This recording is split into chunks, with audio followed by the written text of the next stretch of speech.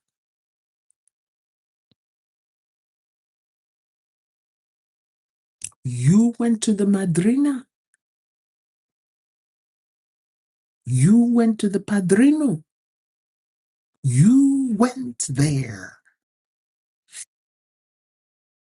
You went because in your mind you're thinking, I will go there and get.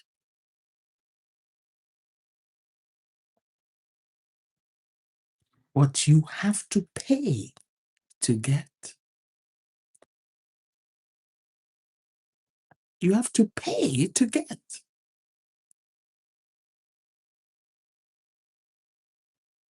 Okay, all these people are terrible people. The only good person is Dr. Tochi. Let me go to Dr. Tochi. So you go to Dr. Tochi. Dr. Tochi says, pay. You want a spiritual consultation with me? You have to pay. Then you come out in the comment section with a crying emoji. The currency of this world is money. Let that reality sink in. If it hasn't sunk into your brain, let it sink into your brain. Now, the currency of this world is money. You would not have TikTok content creators, YouTube content creators, Instagram content creators, Facebook content creators, Snapchat content creators, OF content creators. You would not have those content creators if there was no possibility of making money.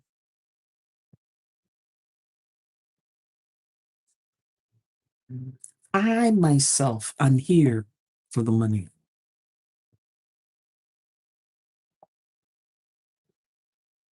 So if you need my spiritual help, you have to pay.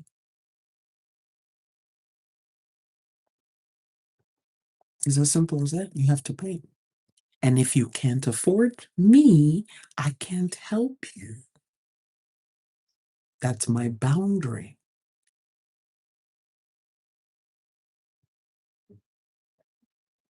And I suggest you have your own boundary too.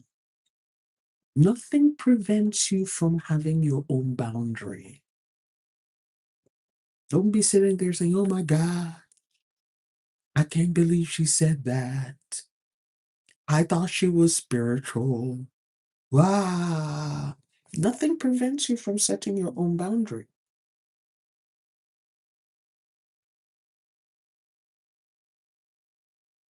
You can go marry a rich person. You can go marry a person who has money. You can go befriend people with money. Nothing prevents you from doing that except what you believe. Oh, I'm a spiritual person. Money is not everything. Okay.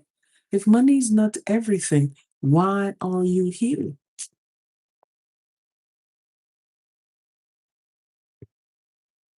You're not going to get what you're looking for here. Go somewhere else. Go listen to inspirational messages every day.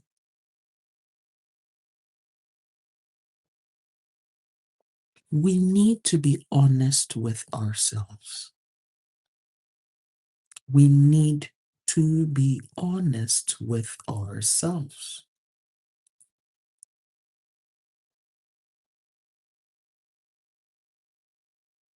Even Davido sang it. Love is sweeter. But when money enters the love, it is sweeter. Love is sweet. But when money enters that love, it is sweeter.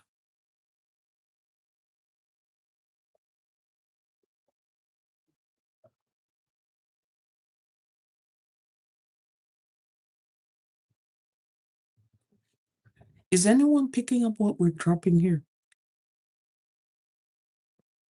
Are you picking up what we're dropping here? Are you understanding what we're talking about here?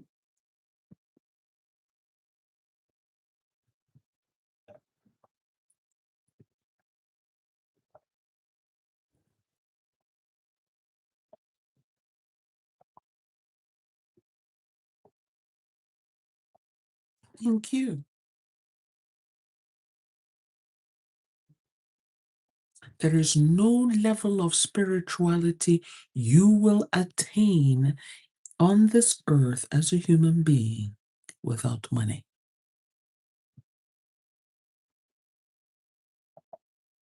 You can preach the love of Jesus all you want.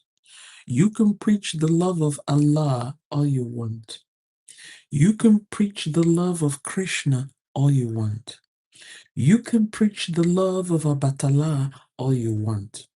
You can preach the love of Odin all you want.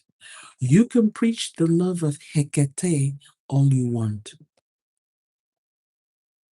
If you don't have money, no one is listening to you. No one. You can be as wise as Solomon. You can be as wise as Yanni. Remember Jamshid. Remember we examined the story of Jamshid, who was the prototype of Solomon. You can be as wise as Jamshid, the Persian king. And if you remember, when we look at the story of Jamshid, the replay of that class is available on YT for those of you. We did that class a few days ago. Jamshid had an aura, a magnetic aura. Remember, it was called the Fa. He had a magnetic aura. And he became wealthy. And he was wealthy. And he was made the king. If he did not have that aura, he would not have been made the king. If he did not have and use his abilities, he would not have been made the king. If he didn't make money and teach people how to make money, he would not have been the king.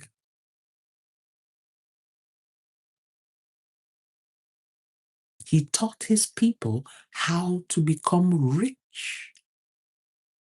And because of that, his people worshipped him. And remember when we looked at that story, when he built that, he had the demons build that throne for him that elevated him in the sky. People would throw money at him, throw precious metals at him.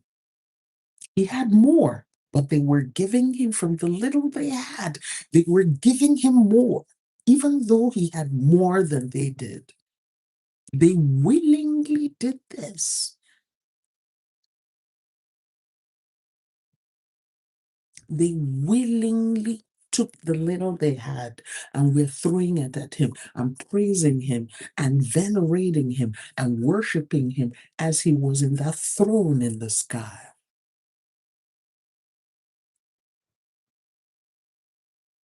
Ask yourself this question. When that King Jamshid was on that throne in the sky, shining like a second sun, and they were throwing money at somebody who had more money than them, how about the poor people amongst them? Why did they not say to themselves, oh, wait a minute, why am I taking the little I have and I'm giving it to somebody who has more than I do, but there are other people who have less than me? Why don't I give the people who have less? You need to understand human psychology. We don't do that. We don't do that. That is why we go to the churches and give.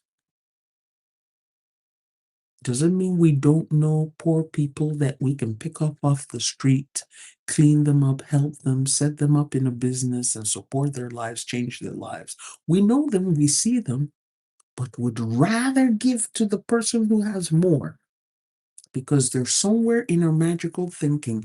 If I give this person more, I will end up being like this person. So we give to the person we want to be like. We give money to the person we want to be like. We don't give money to the person we do not want to be like.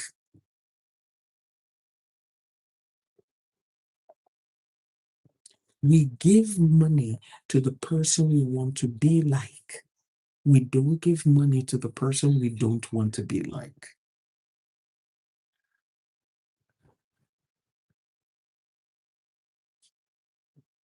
We give money to the person we want to be like,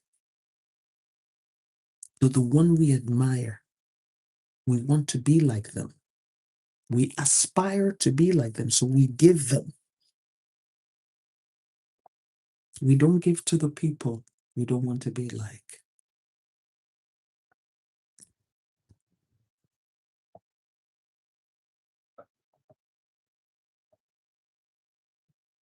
This is how the brain works. This is why men will give money to a beautiful woman. They will not give to an ugly woman. And remember, beauty is relevant. Is not relevant. Beauty is, what's that term for it? Okay. It's an internal judgment.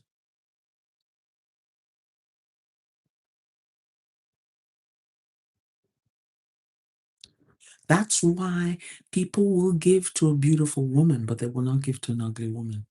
They will give to a woman who puts herself together. They will not give it to a woman who doesn't put herself together. You may go on Facebook and see, thank you, the word is subjective, thank you. That's why some people will go on Facebook and say, oh, well, I saw this guy, he goes around and looking for ordinary people and giving them money. How many billionaires are you seeing going around the streets trying to elevate the lives of strangers they don't know? How many? Some guy, and that guy who was going around on the streets picking random people and giving them sums of money and buying them cars and buying them house. Remember, he's making money from you watching him do that. He's creating content. So he's not doing it for free. He's creating content. He's getting followers. He's getting sponsorships. He's getting endorsements for doing what he's doing. He's not doing it for free.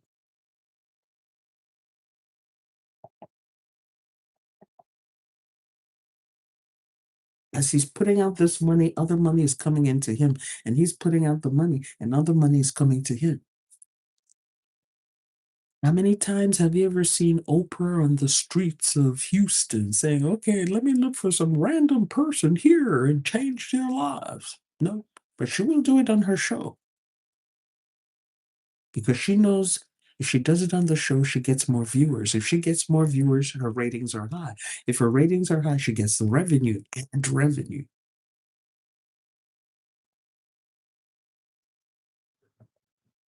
You need to understand how this world works.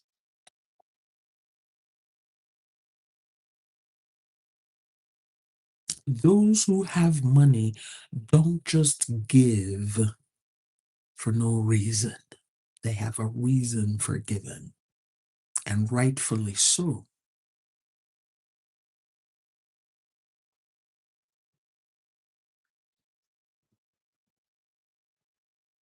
Oh, look at this young man. He's getting money from women. Yes, he's providing a service. He's the maintenance man. And so if you're a man out there with a pot belly, If you're a 1-minute man, you cannot make the kind of money that that young man is making. Because that young man goes to the gym. He has a great body. He knows how to please. He may not be facially stunning, but he takes care of himself. He has good skin. He has good teeth. His nails are clean. He smells nice. He knows how to perform. And people and women will pay him for that. Even other men will pay him for that. But you're sitting there with your beer and your pot belly and your man boobs. Oh, look at him. All these people giving him money. That is so shameful. He's not a real man. Okay, he's not a real man, but he has money and you don't. And he has access to higher levels of power that you don't have access to because he has money.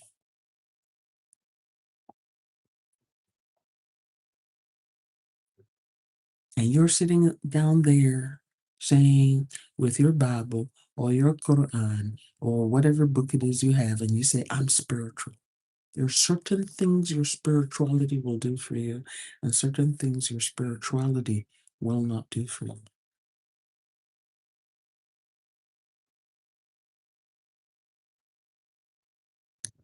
You can pray to whomever, whatever it is you pray to all day long, but if you don't do what is necessary to take care of your body and your health, nothing will change.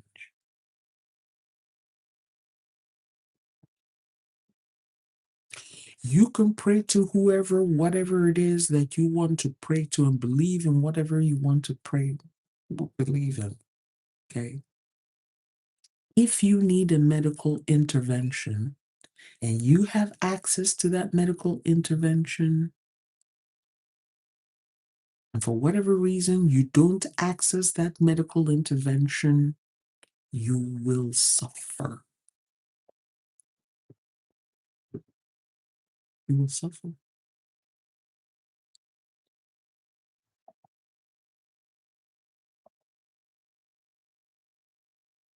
You will suffer.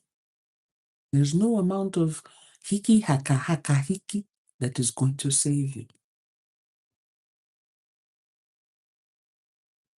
And we need to understand this.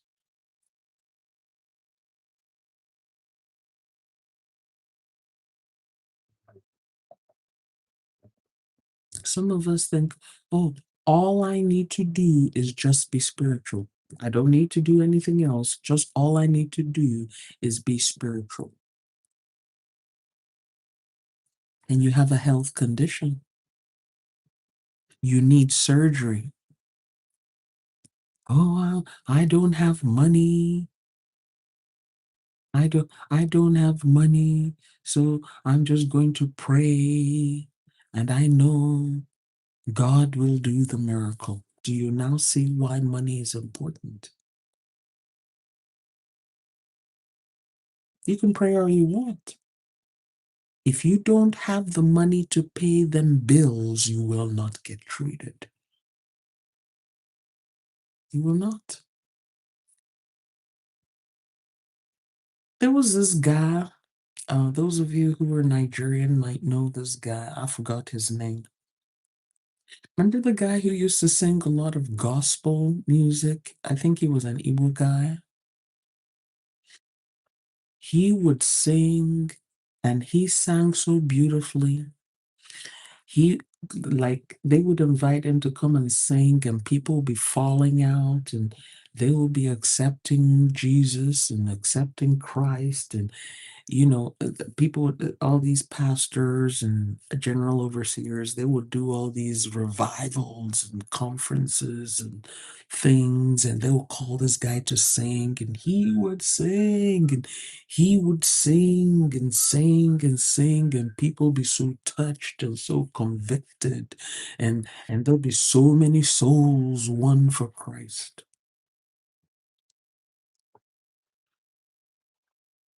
I think he died within the last 5 years, this guy. What happened to him? He developed a kidney problem. He developed kidney disease.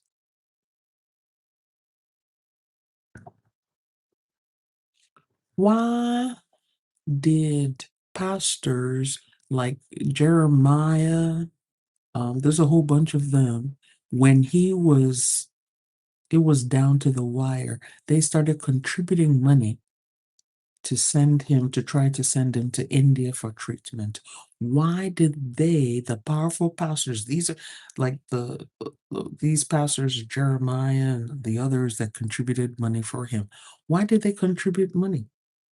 But these are people that will have conventions and conferences, and they will have all these things, and they will raise the dead, raise, um, uh, uh, uh, uh, heal the lame. They were doing all these miracles. But when it came to this guy who was helping them raise funds, helping them attract people, the same pastors, why did they not lay hands on him and heal him? They gave him money. They gave him money so he could go get treated. By the time they got themselves together and started giving him money, it was too late. Because somewhere in the midst of all that thing, he believed his own hype. Oh, God is going to touch me. God is going to heal me. Nothing is beyond God. There's nothing God cannot do. He believed his own hype. And by the time he realized that it was a self-deception and started hustling for the money to get treated, it was too late.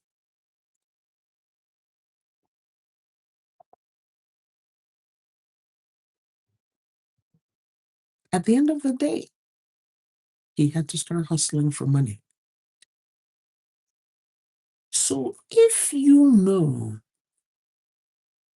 that after it's all said and done, you need the money, why don't you go and get the money?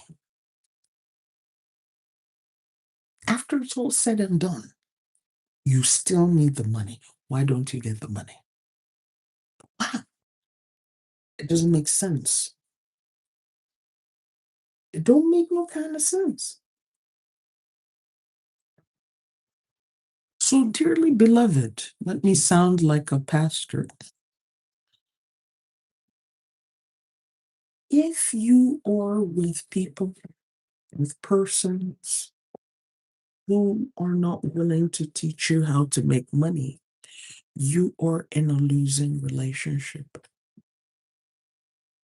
If the person you are following does not want to talk about money, doesn't want to talk about, excuse me, the importance of money, why you should make money,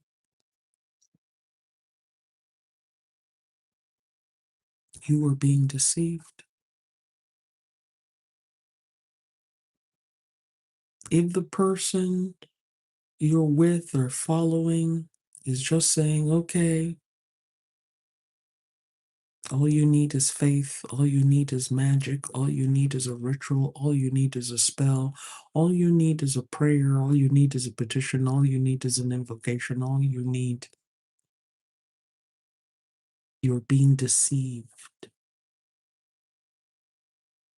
Even your spirituality requires money. Your religion requires money.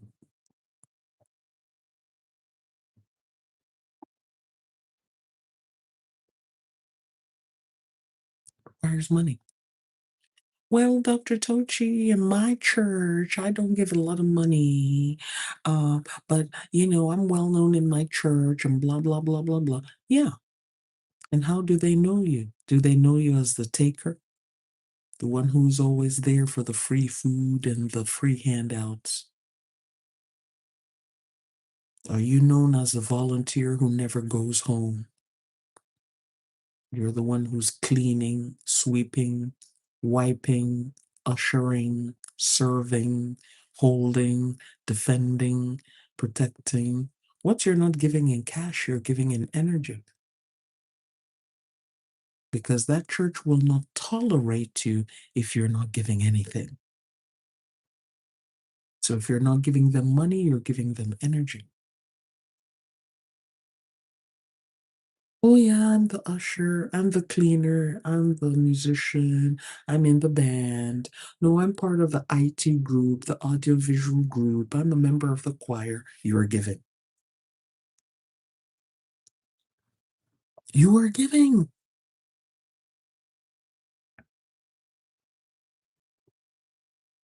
So as you're giving, how are you getting? How are you replenishing?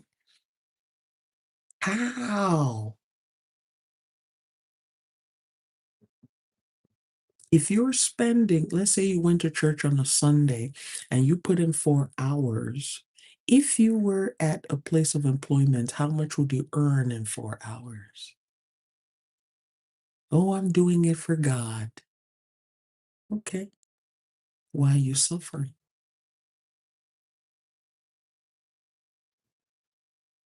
Why are you suffering? Or does your God not answer you? Is your God incapable of answering you? Or is your God not seeing you suffer?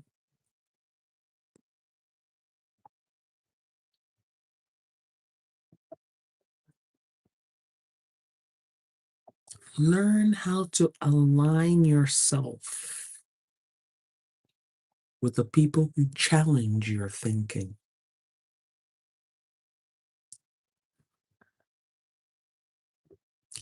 And can I say something controversial here? Do you give me the permission to say something controversial here? May I say something controversial?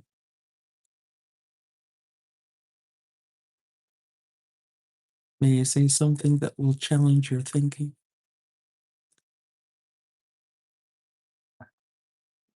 Okay, Samantha said yes.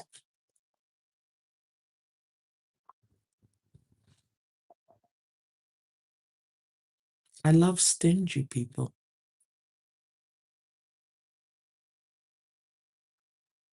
I love stingy people.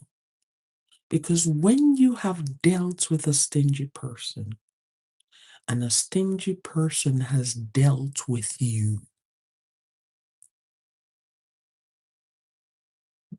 you will value money. You will be aggravated. You will say, I wish I had my own money.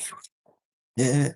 A stingy person will teach you the value of money.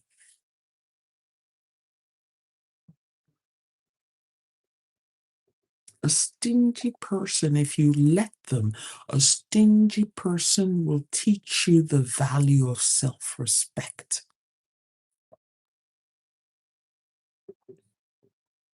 Do you know what it feels like to go to someone and ask them for help and they say no? They may say no gently, or they may say no directly. But how does it feel when you go to somebody and you say, help me, give me money or help me with this, and they don't give it to you?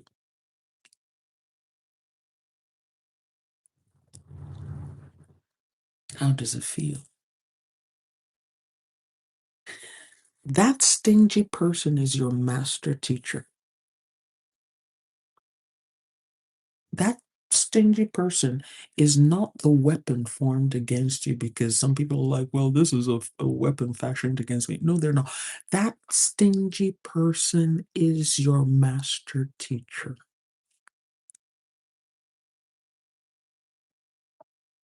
That stingy person is telling you, wake the fuck up.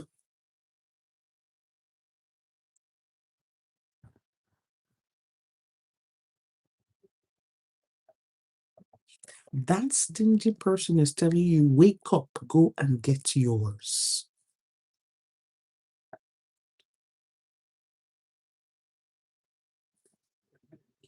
Don't be out here depending on me. Go get yours. And some of us get the message and some of us don't. That is why I love stingy people, because if I forget, they will remind me. If I come to you for help and you refuse to help me, I don't curse you. I thank you.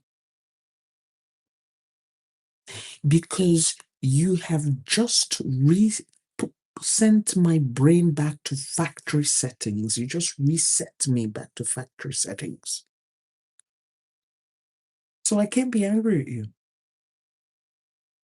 You were there to remind me that that thing I'm asking for you, I can get it for myself. That thing I'm asking from you, I can get it from somewhere else, not you. I can get it from somewhere else. And I need to take the initiative to do that.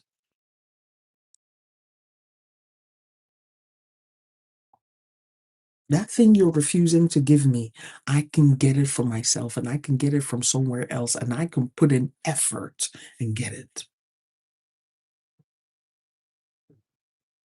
That's a lesson of the stingy person.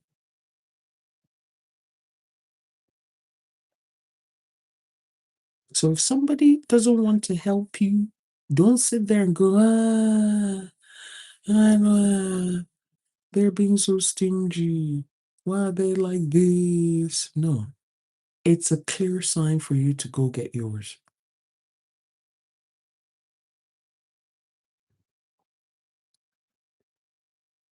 If you're out there, let's go there. Let's say you're looking for a provider and you encounter a person who is stingy, that lets you know right there that, first of all, that person is not provider material. And secondly, if you had yours, you would attract a higher level of person, a higher level of a provider. Have you ever asked yourself, what kind of service did that woman provide to the president that he had to pay her off with a $250,000 check? What did she do? Ask yourself. What could she have possibly done for him? And someone says, here, I'm going to write you a check for $250,000 so you don't say anything. And that $250,000 payoff is not the money she got for rendering services. She has gotten so much money from rendering services, so many benefits, so many connections from rendering intimacy benefits.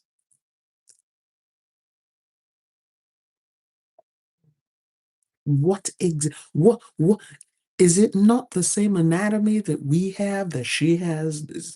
Is there something spectacular or extra about her anatomy?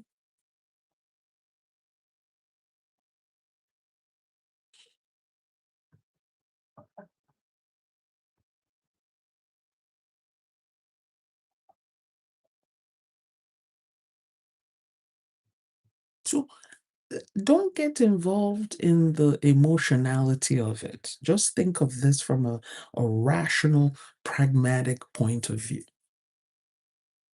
I'm a woman, you're a woman. What do you have that I don't have? You're a man, I'm a man. What do you have that I don't have? You're not stunningly beautiful. You're not stunningly handsome.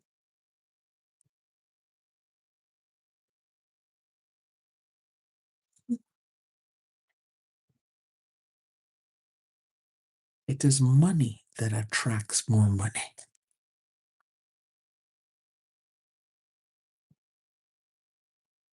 It's money that attracts more money.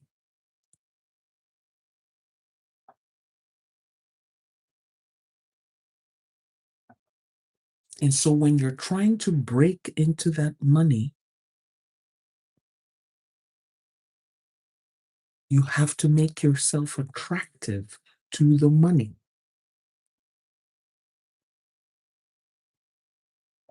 There are no two ways about it.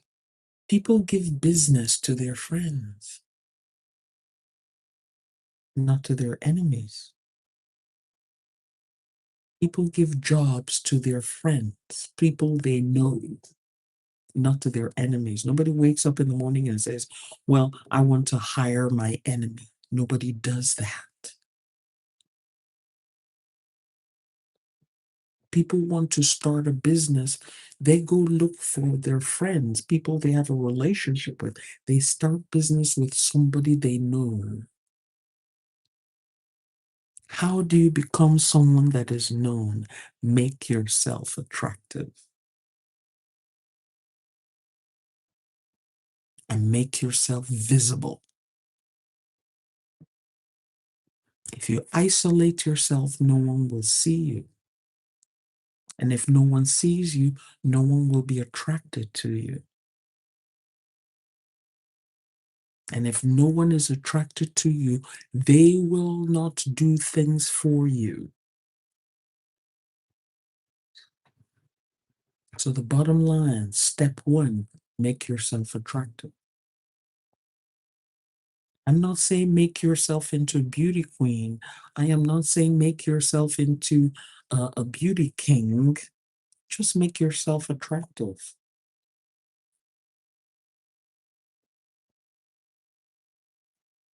Make yourself attractive.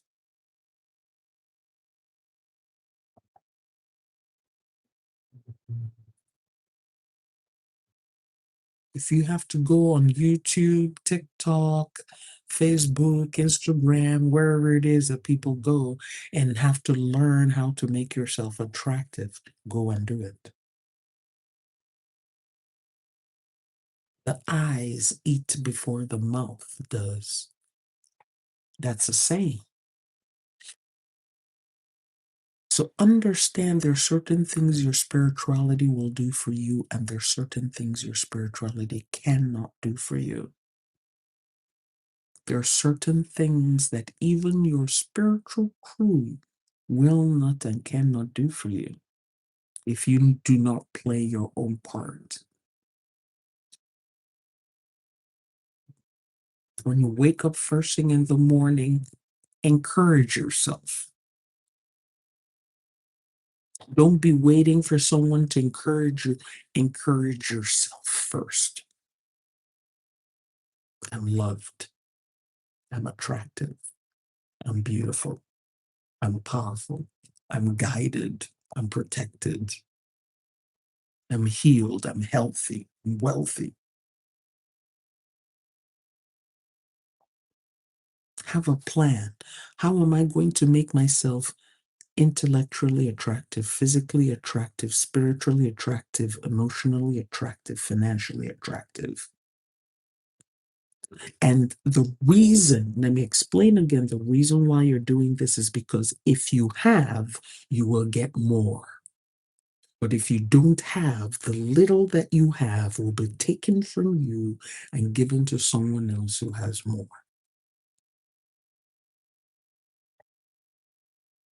So if you want more, you better get more. Okay?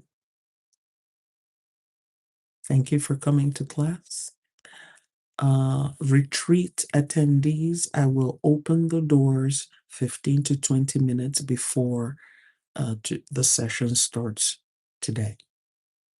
I suggest you come in early so that if there are any last minute things we need to do or information that needs to be shared, you have that information in a timely fashion and you're not rushing. Okay? I look forward to seeing all of you later on this evening. As you go through the retreat, I'll be going through it with you because I too need to reset myself. And I too need to remind myself of so many things. We're thankful to our Creator, our guardian spirits, our ancestors, and our spirit guides for today's multiple forbidden fruits. May they not be wasted in our lives. Ashe, say, Kamaga, Kosa, Sedi, Kwande, Ayuba, word is done, it is finished. It is complete, and you know, Amen. Ma'at. Thank you for coming to class. Oh, and if you are interested in a cord cutting class, not class, should we make it a class or workshop? Thank you, Ms. Urpenda. Maybe a cord cutting ritual. If you're interested in a cord cutting ritual, let me know. I think with spring upon us, especially in the Northern Hemisphere, we need to do some cord cuttings. So if you're interested in a cord cutting, please let me know.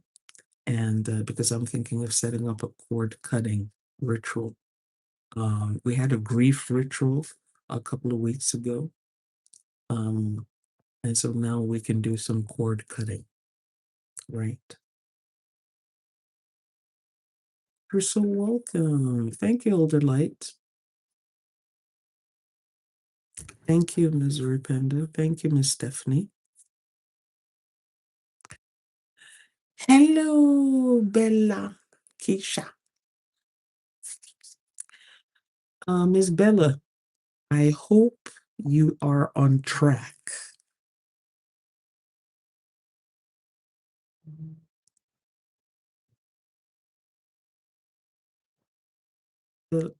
Ms. Bella Keisha, Frank, I hope you are still on track.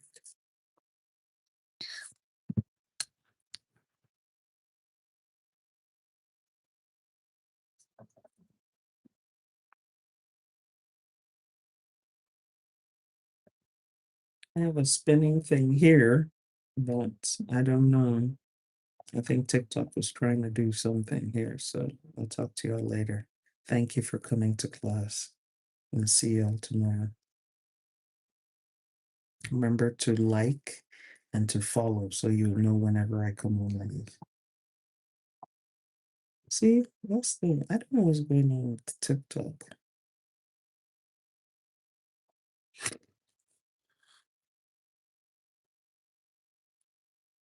You're welcome, Miss Shirley Jones.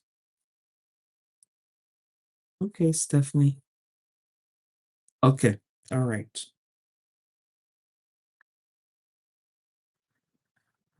Okay.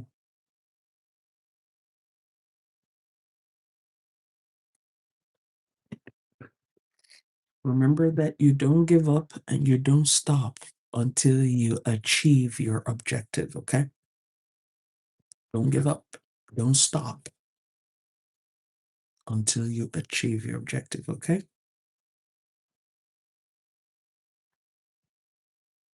You're destined for more. So don't give up.